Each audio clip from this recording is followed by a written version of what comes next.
Thank you very much এবং আপনাদেরকে আবারও স্বাগত জানাচ্ছি Grameen phone presents the Naveed Mahbub show. এবং আজকে আমাদের অতিথি বিশিষ্ট অভিনেতা, তার থেকে বড় পরিচয়, উনি একজন member of parliament. Please welcome Asaduzzaman নূর।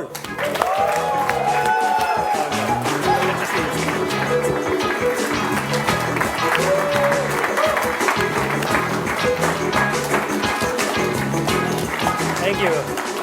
নূর ভাই, আসসালামু আলাইকুম। আপনি এত ব্যস্ততার মধ্যে যে এই অনুষ্ঠানে এসেছেন, এই জন্য আপনাকে অনেক অনেক ধন্যবাদ। ধন্যবাদ আমাকে আমন্ত্রণ জানানোর জন্য। না না না, অবশ্যই। আর আমাকে কিন্তু আপনি বলবেন না, আমাকে তুমি বলবেন, আমি অনেক অনেক অনেক ছোট। আপনি থেকে তুমিতে আসতে একটু সময় লাগবে। ওকে। তো নূর ভাই, আপনি তো আমরা কিন্তু সবসময় আপনাকে অনেক মজার মজার রোলে টিভিতে দেখি আর দেখেছি ইত্যাদি। এবং আমার একটা প্রশ্ন, এটা একটা প্রশ্ন যে আপনি এখন একজন মেম্বার অফ পার্লামেন্ট।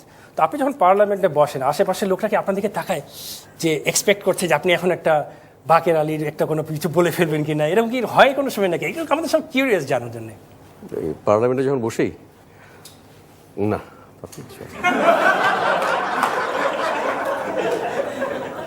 হয় না ওখানে?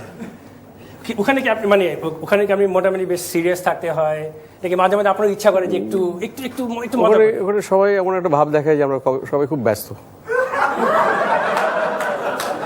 তো নূর ভাই, তাহলে আমি কি জানতে পারি যে আমরা যেমন আমরা ওখানে সবাই খুব দেশ এবং জাতি নিয়ে চিন্তিত। কিন্তু কিন্তু আপনি একটা কথাটা বললেন যে আমরা দেখাতে চাচ্ছি যে ব্যস্ত, তার মানে কি করছেন? অন্য কিছু কি করেন আপনারা, যেমন বসে বসে একটু টেক্সট করা বা? না, মানে বিরোধী দল নেই এখন, নিজেরা যতটুকু করা যায় আর কি। আই গেস এখানে যদিও এটা আমি জানি না কত বলতে পারবো, কিন্তু আমার তো মনে হয় যখন সবাই থাকে ওখানেই তো মজাটা, রাইট? ওখানেই তো মজা। এখন আপনাদেরকে মানে অলমোস্ট লাইক আমরা বিরোধী দলকে যদি এক হাত দেখে নেওয়া যায়, মানে এটা দারুণ মজা আর কি।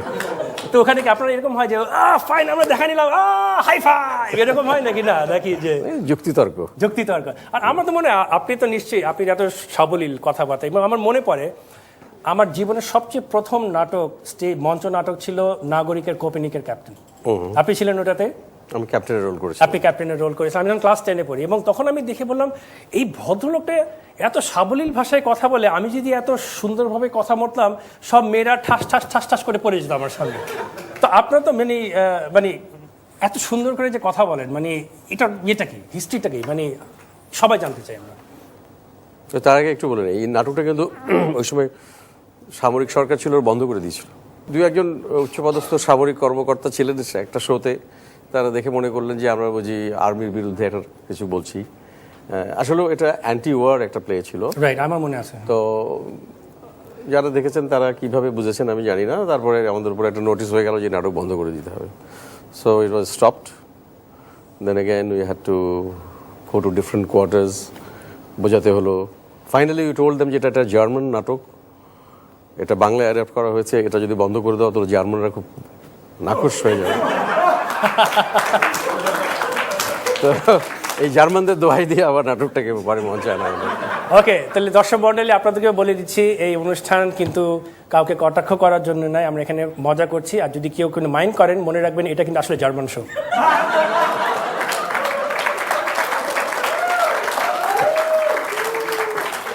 এবং আমি এই কথা বলে রাখছি যে আমি অনুষ্ঠানের আইডিয়াটা পেয়েছিলাম নূর ভাইয়ের কাছ থেকে।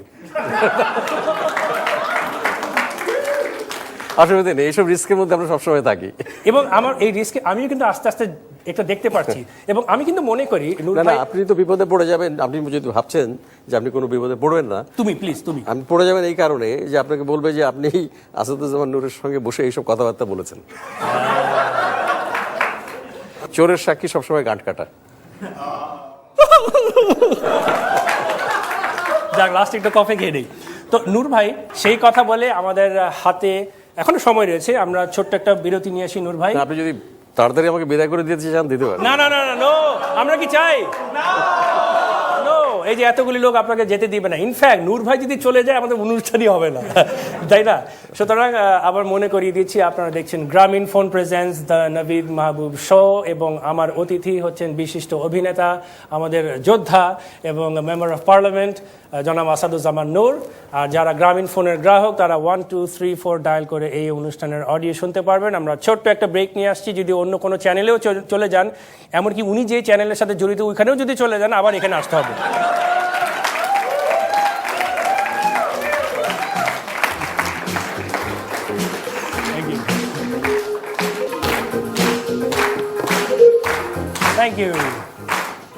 Thank you. আবার আপনাদের স্বাগত জানাচ্ছি Grameen phone presents the Naveed Mahbub show, এবং আমরা কথা বলছি আসাদুজ্জামান নূর ভাইয়ের সাথে।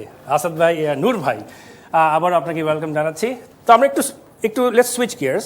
2টা এপিসোড আগে এখানে আতাউর রহমান ভাই এসেছিলেন আপনার, উনি একটা বেশ মজার কথা সেদিন বলেছিলেন ওই এপিসোডে, যদি কেউ দেখে থাকেন ওই এপিসোড, বলেছেন যে আপনি এবং উনি একবার একসাথে ছিলেন এবং আপনার সবসময় নাকি অভ্যাস আপনি সবসময় চুল সুন্দর করে আছিয়ে রাখেন, and that's why you look so good, এবং আপনি নাকি একবার একজন টাকওয়ালা লোককে বলেছিলেন যে ভাই আপনার চিরুনি আছে কিনা। ওটা থিওরিটা একটু অন্যরকম ছিল। ওকে ওকে, তার মানে আতাউর রহমান ভাই কি বলছে একটু মিলিয়ে আমি যেটা বলেছি যে মানে ঘটনাটা এরকম হয়েছিল কি যে ওর মাথায় তো চুল অনেক কম, আমার মাথাও কমে গেছে, তবে যখনকার কথা বলছি তখন আমার মাথায় অনেক চুল, মানে তখন একদমই টাক ছিল না।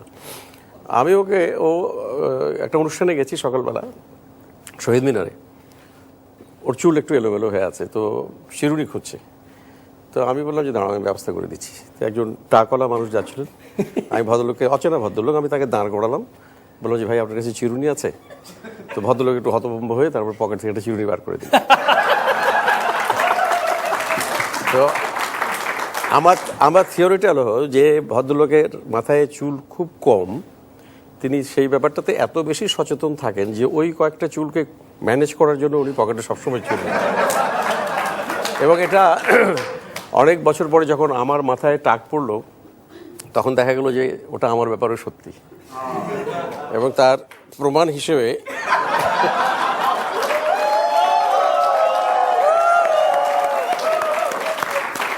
আচ্ছা নূর ভাই আপনার চিরুনিটা আরেকবার বের করেন। এটা কি সুভেনির হিসেবে দেবো? অবশ্যই আপনি বের করেন, পরে কি হবে জানবেন সেটা, ইউ উইল লার্ন। আচ্ছা দেখেন নূর ভাই কিন্তু যে খুবই ফ্যাশনেবল, দেখেন ওনার সব কিছুই কিন্তু কালো, the man in black, right? So আপনি একটু আপনার চিরুনিটাও ব্ল্যাক, সেটাই তো বললাম যে আপনার চিরুনিটাও ব্ল্যাক, এবং আতাউর ভাই এটা বলেছিলেন যে আপনি খুব একটা স্টাইল করে আপনি আসতেন, এবং আপনি না, আমরা তো একসময় যখন মানে বাংলা ছবি টবি দেখতাম স্কুল জীবনে বা কলেজে ভর্তি হয়েছি তখন তো উত্তম কুমারের স্টাইলে আমরা।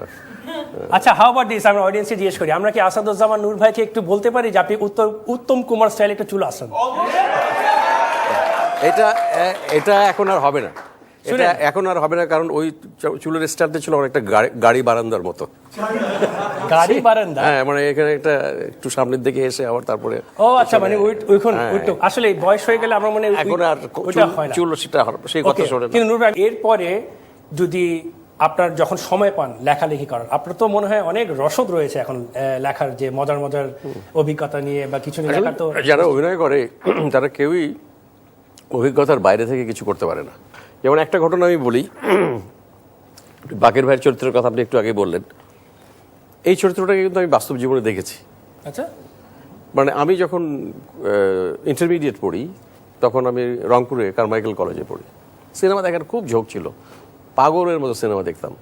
মানে পাগলের মতো কীরকম বলি, সেই সময় একটা হিন্দি ছবি রিলিজ হয়েছিল, ছবিটার নাম হলো সোল বা সাল, মানে 16 বছরের একটা মেয়েকে নিয়ে গল্প। তো আমরা 3 বন্ধু মিলে ঠিক করলাম যে ছবিটা আমরা 16 বার দেখবো। 16 বার? এবং আমরা 16 বার ছবিটা দেখি। ভাগ্যিস ওনার বয়স 45 ছিল না। তো 16 বার ছবিটা, মানে এরকম পাগল ছিলাম ছবি দেখার। তো ওখানে একটা সিনেমা হল ছিল, ওরিয়েন্টাল সিনেমা হল, এখনো আছে। তার সামনে বয়স্ক এক ভদ্রলোক বসে থাকতেন। উনি ওই তখনকার দিনে এই যেটাকে সালোয়ার বলে এরকম একটা, তারপরে লম্বা শার্ট, পাঠানরা যেরকম পরতো আর কি ওরকম থাকতেন, গায়ের রং খুব উজ্জ্বল ফর্সা, এরকম চুল ছিল, সাদা, একদম ধবধবে সাদা, বয়স্ক মানুষ।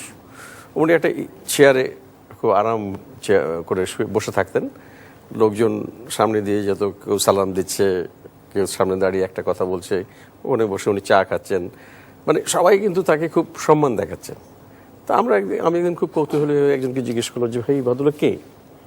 আরে আপনি চেনেন, তুমি চেনো না একে? হলো অমুক গুন্ডা, আমি নামটা বলছি না আর। অমুক গুন্ডা। আমি কি বলে গুন্ডা? বলে হ্যাঁ, তো সাংঘাতিক মানে ইয়ে, সবাই তাকে ভয় পায়। কিন্তু আমি যে ভয় তো কিছু দেখছি না, সবাই বলে যে না okay, he can do anything whatever he wants to do. তো আমি বললাম যে ঠিক হতে পারে। পরে এমন গল্প শুনলাম যে উনি যখন খুব ইয়াং ছিলেন, he was very handsome looking guy, so ডিসির মেয়ে নাকি তার সঙ্গে পালিয়ে গিয়েছিল। এইসব তার সম্পর্কে নানান গল্প টল্প। এই ভদ্রলোকের চরিত্রটা আমার মাথায় রয়ে গেছিল। আমি যখন পাকের ভাই করি তখন কিন্তু এই ক্যারেক্টারটা আমাকে নানানভাবে ইনফ্লুয়েন্স করেছে। এবং মজার ব্যাপার হলো যে আমি একটা পত্রিকায় একটা ইন্টারভিউতে আমি গল্পটা বলেছিলাম এবং সেখানে সে ভদ্রলোকের নামটা বলেছিলাম। বেশ 3-4 মাস পরে আমি একটা বিদেশ থেকে একটি ফোন পেলাম।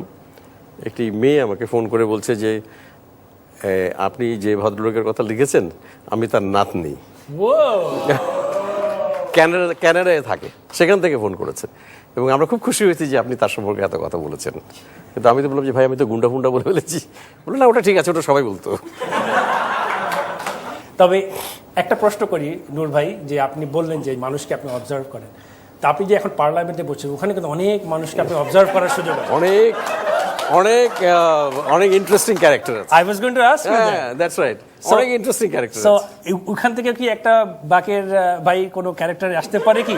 বাকের ভাই 2 বা সামথিং, কিংবা আমরা সাসপেন্সে থাকি? আমি যদি ভবিষ্যতে আর নির্বাচন না করি, হ্যাঁ, বা ধরুন আমি যখন এমপি থাকবো না, তখন যখন অভিনয় করবো তখন ওখান থেকে নিশ্চয়ই কিছু চরিত্র তুলে নিয়ে আসবো। ওকে, অলরাইট।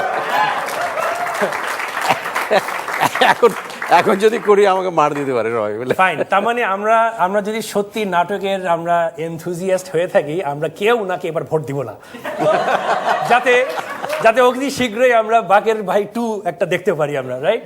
সো নূর ভাই, আপনার সাথে সত্যি মানে মনে হয় যে আপনাকে ধরে রাখতাম এবং ধরে রেখে আমরা 4টা এপিসোড যদি বানাতে পারতাম। তো আনফর্চুনেটলি সময় আমাদের ওভার হয়ে গেছে এবং আপনি এত ব্যস্ত। আমার জন্য খুব ভালো। আপনার জন্য ভালো? তাই আপনার কি এরপরে কোথাও যাওয়ার কথা ছিল? ফিতা কাটার জন্য আমি আটকে রাখলাম নাকি? এক জায়গায় খাওয়ার কথা। ও, এক জায়গায় খাওয়ার কথা। ওকে, নূর ভাই এখন কোথাও খেতে যাচ্ছেন এবং সবাইকে আমন্ত্রণ জানাচ্ছেন উনি সাথে যাওয়ার জন্য। এবং কারো যে চুল এলোমেলো থাকে, নো প্রবলেম, চিরুনিও আছে। আসাদ ভাই, নূর ভাই, তো নূর ভাই আপনাকে অনেক অনেক ধন্যবাদ। আপনি সময় করে আমার এই অনুষ্ঠানে এসেছেন এবং সবাইকে মনে করিয়ে দিচ্ছি, আপনারা দেখলেন Grameenphone presents the Naveed Mahbub show এবং আজকের আমার অতিথি ছিলেন আসাদুজ্জামান নূর, এমপি, অভিনেতা, আমাদের বিশিষ্ট চিরুনি হোল্ডার, যাই হোক সবই উনি ছিলেন। এবং আশা করি আপনাদের অনুষ্ঠানটা ভালো লেগেছে এবং ভালো লেগে থাকলে আগামী সপ্তাহে একই সময় আবারও দেখা হবে। এবং টিল দেন, নূর ভাই, নাভিদ, আপনাদের কাছে বিদায় নিচ্ছি। ভালো থাকবেন।